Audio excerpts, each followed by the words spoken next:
Tatrabaho ako habang nag-aaral ng kolehiyo kasi natatak sa isip ko na yun lang ang paraan ko para makatapos ng aking pag-aaral at makapagtrabaho sa mas magandang kumpanya na may mas mataas na sahod. Kaya malaking respeto ko sa ating mga working student kasi alam ko ang hirap at pagod nila. May klase sa umaga at kakayod naman sa gabi hanggang madaling araw. Kailangan mo pang mag-aral kasi may exam ka pa kinabukasan. Ang pinakamasaklap nito, yung bigla ang bayarin sa eskwela, project, paprint, ambagan, cooking demo, revision ng thesis, excursion sa mga hotel, at iba pang sari-saring gastusin na pag nagsunod-sunod, maiiyak ka na lang sa lahat ng bayarin.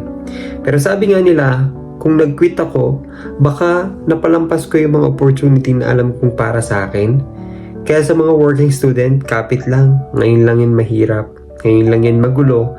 Darating ang panahon na papanig din sa inyo ang mundo. Lahat ng mabigat at mahirap na desisyon, magiging napakaraming doors of opportunity ang magbubukas para sa inyo. Magiging magaan at madali na rin ang daan. At mapapasalamat ka na lang dahil hindi ka sumuko at unti-unti mo ring matutupad yung mga bagay na akala mo hindi mo makukuha. Kaya laban lang, magtatagumpay ka rin. At sana maging masaya ang puso mo.